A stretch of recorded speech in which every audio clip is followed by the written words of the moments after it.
तो जी इंडिया का सारा लोकसभा का इलेक्शन जो है वो है खत्म हो गया। और इलेक्शन खत्म होने के बाद कई सारे लोग तो कंफ्यूज ही हैं कि सरकार किसकी बन रही है, और कई सारे स्टूडेंट्स या कह लो लोगों को, यूथ को पता पड़ा पहली बार सुनने में आया कि एनडीए क्या होता है। कईयों को पता था पहले से, बट एक्चुअली में देश में सरकार नई किसकी बनने वाली है। आप यूथ हैं, आपको गाइड करना मेरा काम है, तो आपको यह भी पता होना चाहिए कि आने वाले 5 साल कौन सी सरकार हमारी एजुकेशन के लिए काम करने वाली है, कौन सी सरकार हमारी गवर्नमेंट जॉब के लिए काम करने वाली है, कौन सी सरकार हमारे कॉलेज हमारे स्कूल को देखने वाली है। तो यही आज हम डिस्कस करने वाले हैं। और थोड़ा सा, क्योंकि हो सकता है आप में से ऐसे स्टूडेंट भी होंगे कई सारे जिन्होंने वोट फर्स्ट टाइम डाला हो या पहले से डालते हैं, और ऐसे भी स्टूडेंट होंगे जो अगले साल या आने वाले 1-2 साल बाद वोट के लिए रेडी होंगे, वो भी वोटर बनेंगे। तो पहले आपको पता होना चाहिए। देखिए इंडिया में अलग अलग तरह के इलेक्शन होते हैं। इलेक्शन इंडिया में लोकसभा के भी होते हैं जिसमें पीएम चुनना होता है, विधानसभा के भी होते हैं जिसमें सीएम चुनना होता है, और एमसीडी और पंचायत कई सारे होते हैं। बट अभी इंडिया के अंदर चुनाव हुए हैं वो हुए लोकसभा के। और लोकसभा में चुनाव होने के बाद जब कोई पार्टी जीतती है तो देश में क्या बनता है, पीएम बनता है।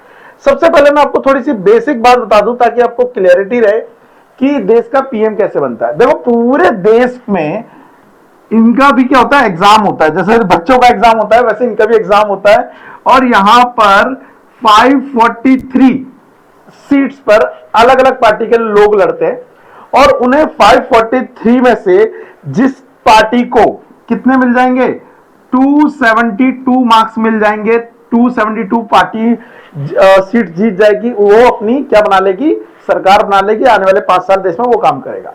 बट कई बार क्या होता है, जैसे अब एग्जांपल लूं कि इंडिया के अंदर बड़ी पार्टी है एक कांग्रेस, समाजवादी पार्टी एसपी, आप में से कई सारे लोग आम आदमी पार्टी को जानते होंगे, शिवसेना को जानते होंगे, बहुत सारी पार्टियां हैं। तो अगर कोई पार्टी जैसे बीजेपी ले लेते हैं, 272 सीट जीत जाती है 543 में से, तो अकेली पार्टी सरकार कौन बनाएगी, बीजेपी की बनाती है। आप पिछले 2 जो टर्म हुए तो हमारे पिछली 2 जो 5 साल चले, 2014-2019 में लोकसभा के चुनाव उसमें बीजेपी जीती भी थी, ठीक है, पूरे 272 से ज्यादा। लेकिन कई बार पार्टियों को लगता है कि हम अकेले ये नहीं कर पाएंगे, हमें हो सकता है, मान लीजिए कोई पार्टी जीती 250 सीट, अब उसको कितने कम पड़ रही है, 22 कम पड़ रही है, या तो 22 वो कोई दूसरी पार्टी के साथ मिलकर लड़ ले। तो जब वो दूसरी के साथ जुड़ जाती है तब वो क्या कहलाता है, एक अलायंस कहलाता है, एक ग्रुप कहलाता है, तब वो अकेले नहीं जीतती है। तो इंडिया के अंदर राइट नाउ 2 बड़े अलायंस थे जो इस साल चुनाव लड़ रहे थे। एक था बीजेपी वाला गुट जिसको हम बोलते हैं एनडीए। एनडीए क्या होता है, नेशनल डेमोक्रेटिक अलायंस, जिसके अंदर कई सारी पार्टियां इनके साथ मिलकर लड़ रही थी, जिसमें सबसे बड़ी पार्टी थी बीजेपी। ऐसे ही कांग्रेस का भी एक अपना अलायंस था जिसका नाम इन्होंने इंडिया रखा था। फुल फॉर्म क्या थी, Indian national development inclusive alliance, ठीक है, बड़ी चालाकी से नाम भी इंडिया रखा था कि नहीं, शॉर्ट में क्या बोला जाए, इंडिया। तो कुछ लोग इन्हें इंडिया बोलते थे, कुछ लोग जो उन्हें नाम पसंद नहीं आता वो उन्हें इंडी अलायंस बोलते थे, इंडी अलायंस, ठीक है, बट कोई बात नहीं। अब बात आ रही है कि देश का चुनाव हो गया तो जीता कौन, देश का चुनाव हुआ तो जीता कौन। तो एक्चुअली आपको बता दूं, मैच कोई पार्टी नहीं जीत पाई। बीजेपी को पूरे नंबर नहीं मिले, कितने, 272 नहीं दिए लोगों ने। कांग्रेस नहीं जीती, एसपी नहीं जीती, आम आदमी पार्टी नहीं जीती, जितनी भी अदर पार्टियां कोई भी नहीं जीती है। तो अब जो देश में सरकार बनेगी वो ग्रुप से ही बनेगी। अब यहां पर मैंने बताया 2 मोटे मोटे ग्रुप हैं, एक है एनडीए और एक है आईएनडी इंडिया, ठीक है, INDIA। तो सबसे पहले मैं आपको बताऊं कि बीजेपी अकेली गवर्नमेंट तो नहीं बताने जा रही है। अब जब ये दोनों के पास नंबर कितने, किसको कितने कितने मिले, तो आपकी जानकारी के लिए मैं आपको आज तक की वेबसाइट पे ले चलता हूं, वो आपको ज्यादा क्लैरिटी से वहां पे समझा पाऊंगा कि कौन सी पार्टी कितना जीत रही है और कहां पे हम स्टैंड करते हैं राइट नाउ। तो इसको समझाने के लिए मैं पेन भी ले लेता हूं आपको, और अच्छे से क्लियर हो पाएगा जी, यस। तो देखिए, कुछ ये हमारी पार्लियामेंट है, पार्लियामेंट का जो सीन नजर आ रहा है वो कुछ ऐसा नजर आ रहा है आपको, जिसमें भी ऑरेंज वाले नजर आ रहे हैं वो एनडीए है, जितने भी ब्लू वाले वो इंडिया INDIA है, और बाकी पर्पल वाले अदर है। तो हुआ क्या है, जो सबसे बड़ा अलायंस था वो निकल के आया एनडीए, जिसमें मेजर पार्टी कौन थी, बीजेपी थी। उनको टोटल मिला के कितनी सीट मिल गई है, 292 मिल गई है, मतलब कि 272 से ज्यादा। तो यस, ये सरकार बनाने के बहुत करीब में, बना सकते हैं, एक दो दिन में क्लियर हो जाएगा। INDIA इंडिया जो बोल रहे अलायंस है, उसको मिली है 234, और ये 272 से बहुत नीचे है। बाकी जो किसी भी दल में नहीं थे, ना ना यहां पे ना यहां पे, वो आ गए सारे अदर में, और उनको मिली है 17। तो अभी इसको हिसाब से देखा जाए तो बीजेपी के जो ग्रुप हैं, बीजेपी प्लस उसके जो ग्रुप है, वो मिलकर सरकार बना सकते हैं, एनडीए।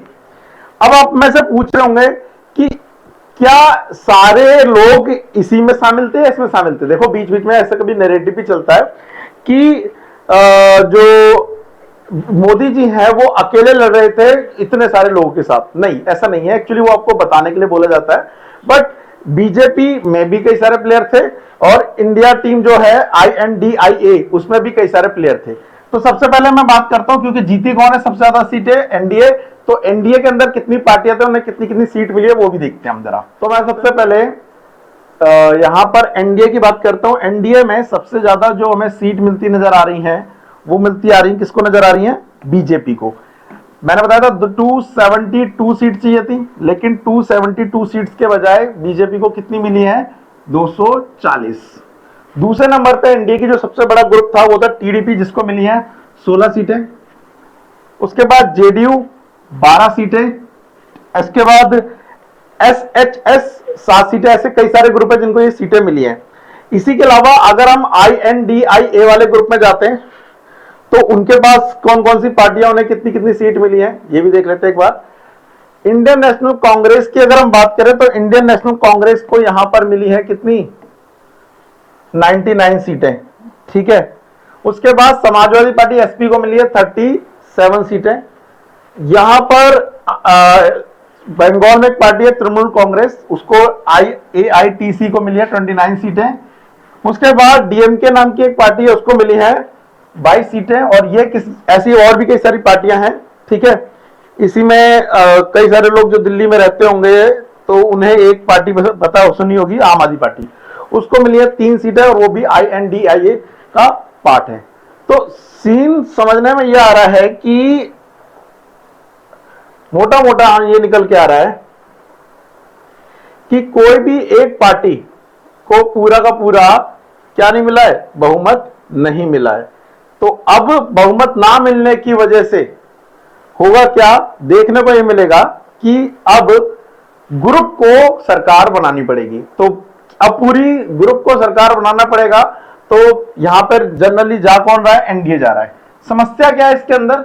समस्या यह है इसके अंदर कि अगर अब बीजेपी अकेली जीतती तो सारा कंट्रोल उसके पास होता, लेकिन अब जब अदर पार्टियां भी हैं, तो वो अलग अलग डिपार्टमेंट, अलग अलग जो मिनिस्ट्री होती है, उनको मांगेंगे कि हमें वो चाहिए, तो वो हमारे, उनको देखना पड़ेगा कि वो देंगे या नहीं देंगे। तो कुछ इस तरह से इस इलेक्शन का रिजल्ट रहा है। बाद बाकी अगर सरल भाषा में और कुछ समझना हो आपको, और कोई डिटेल जाननी हो एज अ यूथ, तो बताइएगा। अदरवाइज आज के इतना ही। किसी बार नेक्स्ट वीडियो में आपको कोई नेक्स्ट टॉपिक डिटेल में एक्सप्लेन करूंगा। तब तक के लिए thank you, tata, bye bye.